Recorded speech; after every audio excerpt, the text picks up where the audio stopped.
Oke, halo teman-teman semuanya. Jadi hari ini kebetulan saya dikasih kesempatan, waktu, dan tempat sama mentor saya,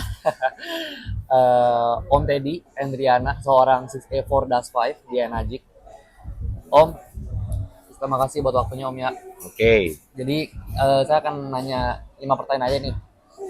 Pertanyaan yang pertama nih Om, apa yang Om kenapa Om bisa memutuskan untuk join bisnis Enajik, dan pada saat itu apakah ada keraguan, dan apa yang di saat posisi awal Om join bisnis Enajik tuh apa yang Om pikirkan?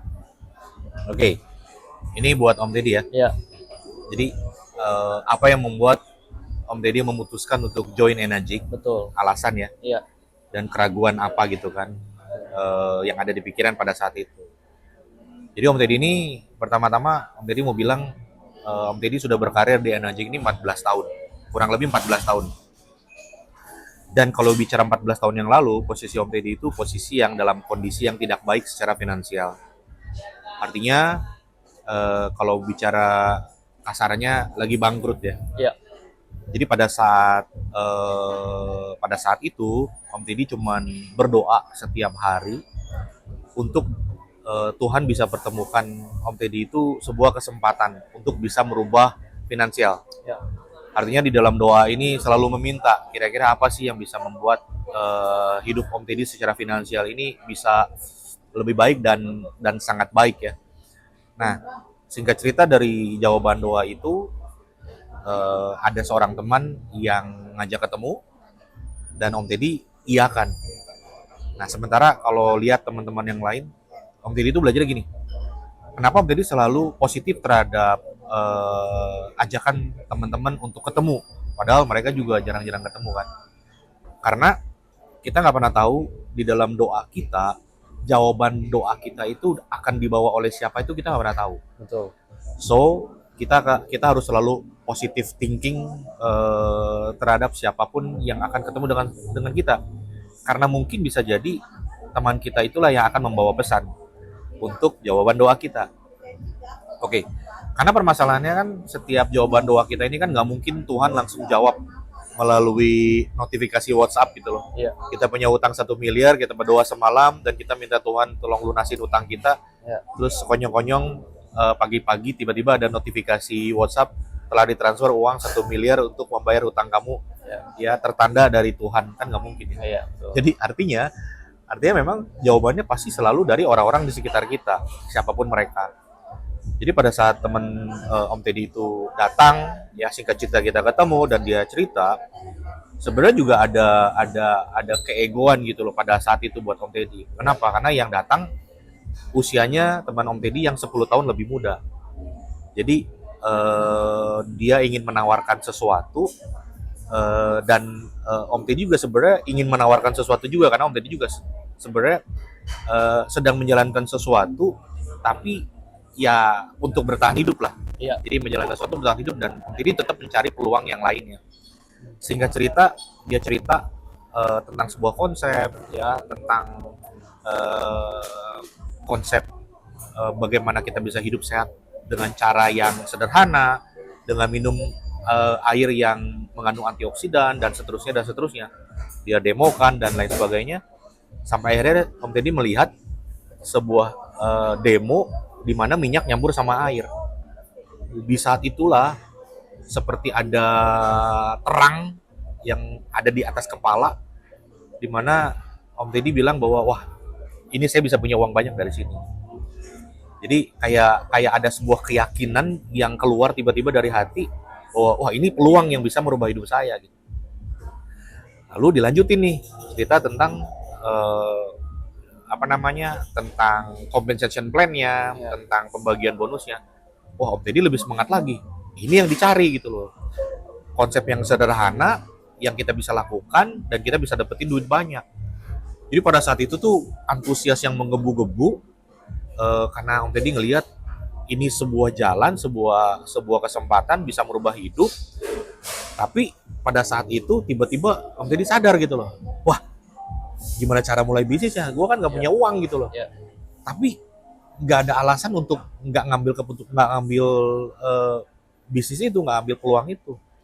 Sampai akhirnya 2 bulan sambil berjalan itu Om Teddy berusaha terus, entah gimana caranya Om Teddy tuh yakinnya gue harus join ini bisnis gitu. Gue nggak punya alasan untuk nggak join. Kenapa? Karena untuk keraguan udah bukan pilihan lagi. Karena pada saat itu Om Teddy memang satu-satunya jalan harus maju ke depan, harus berubah hidup gitu loh. Ya.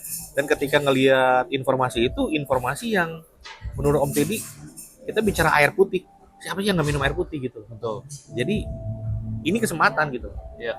Di saat orang melihat masalah di balik peluang, Om Teddy ngelihatnya ini peluang di balik masalah. Kenapa? Karena bisnisnya waktu itu belum ada di Indonesia, kantornya belum ada di Indonesia. Untuk dapetin produknya juga masih sulit, terbatas. Yang jalan ini juga masih sedikit banget. Nggak ada testimoni, cara jalan ini juga belum tahu. Jadi secara teknis banyak banget masalahnya. Tapi entah kenapa Om Teddy punya keyakinan gue bisa jalan. Jadi keyakinan itulah yang membawa pada sebuah keputusan yang Om Teddy lakukan dengan gagah berani ya, walaupun nggak punya uang. 2 bulan cari utangan, gimana pun caranya, dan akhirnya it works gitu loh. Dapat utangannya juga 2 bulan loh. 2 bulan konsisten gimana caranya, yakin. Karena ternyata apa yang kita pikirkan dan kalau kita yakin itu akan memberikan satu keajaiban buat hidup kita dan kita bisa lakukan. Akhirnya it happens gitu. 2 bulan kemudian Om Teddy dapat utangannya juga setengah mati, dan akhirnya join bisnis Enagic. Di saat join itulah udah nggak ada lagi pikiran bisnisnya jalan atau enggak, ada yang mau atau enggak, no. Pilihannya cuma satu, gue harus maju ke depan. Mau apapun itu masalahnya, mau apapun itu situasinya, pokoknya pilihan gue cuma satu. Jadi kalau mobil itu nggak ada gigi mundur, nggak ada gigi maju doang terus, gitu ya, loh. ya, ya. Jadi alasannya Om Teddy adalah Om Teddy bangkrut, nggak punya uang, nggak punya power. Karena lagi-lagi kalau nggak punya uang pasti nggak punya power. Lagi kondisi masalah keluarga, masalah kesehatan. Jadi satu-satunya cara dengan peluang ini Om Teddy harus berubah. Sesimpel itu, as simple as that. Mantap. Lanjut pertanyaan kedua, Om. Om udah Five selama 14 tahun berkarir di Enagic, berarti dari 2012 berarti Om ya? Dari 2012. Pertanyaan ini Om, apa faktor yang membuat seorang distributor Enagic gagal di bisnis Enagic?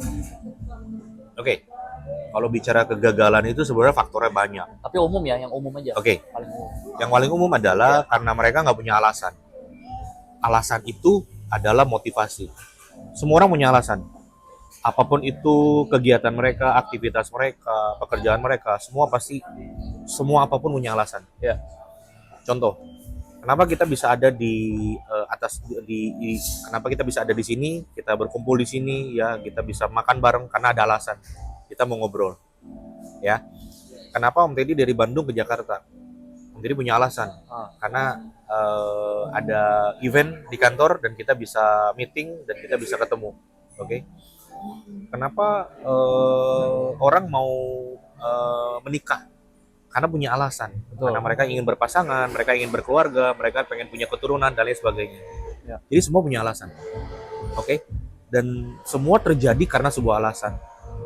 Nah, kalau kita bicara dalam konteks bisnis Enagic sebagai distributor, Om Teddy punya ilustrasi begini.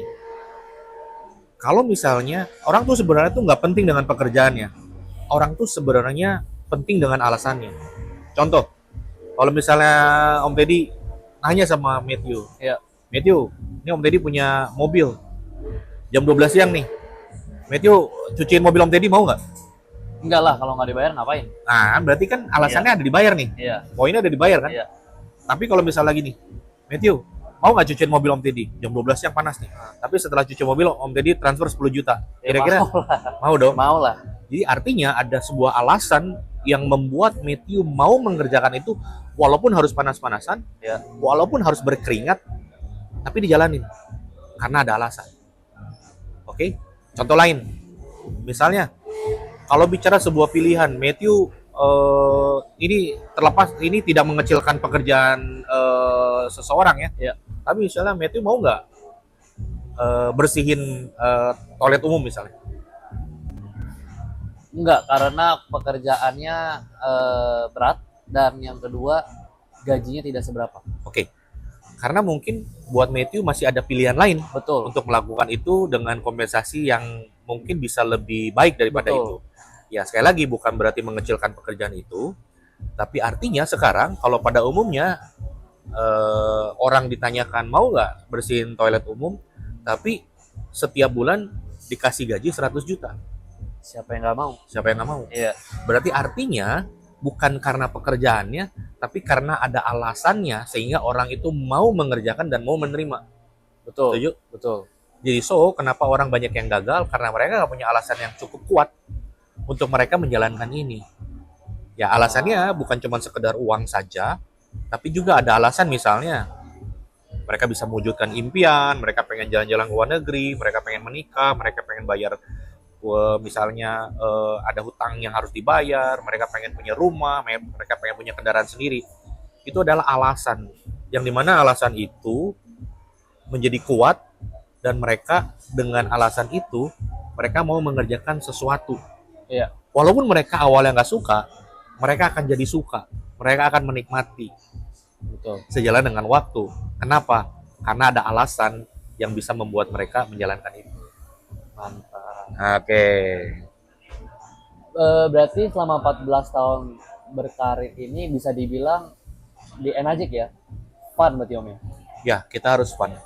Om kelihatan sih, Om kelihatan orangnya positif, bawaannya positif terus, fun. Tapi selama 14 tahun tadi berkarir di Enagic, fase tersulit ada nggak sih Om? Selama berkarir ya? Oke. Kalau bicara fase tersulit pasti ada. Ya. Kita bicara pada umumnya orang, fase tersulit itu adalah awal permulaan kita memulai. Ya. Karena kalau kita bicara itu seperti momentum kita dorong mobil. Namanya dorong mobil, dari mobil yang diam dan bisa bergerak karena kita dorong, itu bukan tiba-tiba mobil itu bergerak, tapi karena ada satu gerakan yang kita lakukan yang sangat berat sekali untuk kita dorong, ya, sampai akhirnya mobil itu bisa berputar rodanya dengan tenaga yang kita keluarkan besar sekali. Tapi begitu mobil ini sudah bergerak, ya, maka seiring energi yang kita keluarkan pun akan semakin berkurang. Betul. Seiring dengan mobil ini bergerak ke depan. Lama-lama, maka energi kita sedikit pun mobil ini tetap bergerak. Itu namanya momentum. Berlaku di bisnis Enagic. Ya. Awal mungkin kita ketemu orang, ya karena kita harus ketemu orang kan. Betul. Kita harus edukasi orang-orang. Kenapa Anda harus minum Kangen Water? Kenapa Anda harus punya mesinnya? Kenapa Anda harus jalanin bisnisnya? Jadi kita harus ceritain kan. Ya. Dan nggak semua orang bisa menerima konsep yang kita ceritakan ini dengan positif. Ada yang negatif, ada yang positif. Ada yang butuh waktu untuk mencerna informasi ini. Ada yang butuh waktu untuk bisa ikut sama kita akhirnya untuk beli mesinnya misalnya. Tapi segala itu semua ya kita kita butuh effort lah, kita butuh usaha. Ya. So ya awal semua yang kita harus jalani itulah yang harus dinikmati. Jadi artinya bukan sesuatu yang nggak bisa kita lakukan. Itu fase tersulit itu artinya fase yang memang kita harus lewatin. Walaupun sulit nggak ada pilihan. Memang semua harus jalanin. Contoh lagi, kalau kita ngelihat bagaimana kupu-kupu yang terbang, yang warnanya bagus, warnanya indah, kenapa sih dia bisa jadi kupu-kupu yang indah? Kan pasti diawali dari proses bagaimana mereka berasal dari kepompong, di mana kepompong itu kalau kita perhatikan, ulat yang ada di dalam kepompong itu dia akan menggeliat, dan dia keluar dari kepompong itu rasanya kayak sulit banget ya, kayaknya effort banget gitu loh. Dan sampai ada eksperimen yang mereka membantu ulat yang di dalam kepompong itu, mereka bantu bukain kulit kepompongnya. Sampai akhirnya dibantuin dan si kupu-kupu itu keluar, nggak berapa lama kupu-kupu itu mati gitu. Jadi memang proses alami yang harus kita tempuh, yang kita harus alami adalah proses awal yang kita anggap sulit, ya. Padahal itu adalah sebuah proses yang bisa membuat kita kuat untuk melanjutkan di sesi berikutnya. Jadi artinya fase tersulit ya memang kita bicaranya berhadapan dengan teknis. Tapi itu adalah satu fase yang memang kita harus jalanin untuk kita bisa melanjutkan ke next stage untuk kita bisa berhasil. Mantap. Ya. Jadi banyak banget tuh tadi beberapa pertanyaan yang udah dijawab sama Om Teddy. Ya. Om, tolong dong Om kasih pesan-pesan buat anak muda lah, terutama yang seumuran segenerasi lah, Gen Z lah ya, Ya. yang masih skeptis di dunia bisnis atau misalnya bilangnya apa ya, masih meragukan bisnis energi atau pesan-pesan lah buat Gen Z lah. Oke. Jadi kalau kita buat teman-teman generasi Gen Z ya, kita bicara bahwa semua orang pasti memulai dari umur yang muda ya. Dari umur 5 tahun, 10 tahun, 15 tahun, 20 tahun dan seterusnya. Dan makin lama akan semakin dewasa dan bahkan nanti akan menua dan menjadi usia lanjut. Yang artinya ada fase-fase di mana kita harus menyadari kapan kita harus bertanggung jawab terhadap diri kita sendiri. Mungkin pada saat kita masih ditanggung oleh orang tua kita atau kita masih dipelihara oleh orang tua kita, artinya kita belum secara mandiri atau belum benar-benar hidup di dalam kehidupan kita. Nah, pada saat kita sudah bisa punya pikiran bahwa suatu saat di umur sekian saya memang sudah harus mandiri. Artinya kita harus bisa bertanggung jawab terhadap diri kita sendiri dengan memulai untuk mencari uang sendiri kan? Iya. Nah, ini sebuah mindset yang teman-teman Gen Z harus pikirkan bahwa orang itu suatu saat akan ada dalam satu fase di mana mereka harus berdiri di atas dua kaki mereka. So, kalau buat teman-teman yang sekarang sudah bisa punya pikiran yang jauh lebih dewasa untuk bisa mempersiapkan masa-masa kedewasaan teman-teman, maka teman-teman nggak ada salahnya untuk bisa membuka pikiran dan cakrawala secara mindset. Yuk kita belajar membuka diri, bagaimana kita bisa punya usaha sendiri, bagaimana kita bisa mencari uang sendiri, ya, yang artinya ada sebuah kebanggaan walaupun kita masih dibiayai oleh orang tua, tapi kita juga udah bisa cari uang dengan keringat kita sendiri gitu loh. Apapun itu pekerjaannya, itu semua bisa kita lakukan. Namun bisnis energi ini bisa menjadi salah satu alternatif untuk teman-teman juga lakukan karena bisnis ini fun. Bisnis ini bisnis global ya, dengan perusahaan yang sudah berumur 52 tahun dan sudah ada di 31 negara. Artinya teman-teman juga punya kesempatan untuk bisa berinteraksi dengan orang-orang yang berasal dari mancanegara dan kita bisa punya kesempatan untuk datang ke setiap negara yang ada di mana bisnis ini punya cabang ya di setiap negara-negara itu. Jadi teman-teman yang Gen Z ini walaupun masih muda tapi bisa punya experience global. Ya, jadi saya mengajak buat teman-teman, yuk cobalah sesuatu yang tidak pernah teman-teman coba karena itu akan menjadi satu pengalaman baru lah. Ya, satu experience yang luar biasa. Kita bisa punya koneksi, kita bisa punya network di berbagai negara ya dari komunitas yang kita bangun. Jadi kita sama-sama ya, apalagi bareng dengan Matthew ya, belajar sama-sama. Kita bisa setidaknya kita bisa belajar untuk punya mindset, mempersiapkan mindset ke depan ya untuk masa depan kita. Siap. Om, thank you banget for your time, motivation, and insight. Sip. Seneng ngomong sama Om Teddy ya. Jadi jangan lupa tadi pesan-pesan dari Om Teddy ya, yang udah 14 tahun nih berkarir di Enagic. Kalian kalau masih meragukan atau istilahnya masih skeptis dengan bisnis Enagic, ya ini pakar nih yang ngomong nih ya. Itu aja yang udah disampaikan sesi interview antara gua dengan Om Teddy. change your environment, change your life, change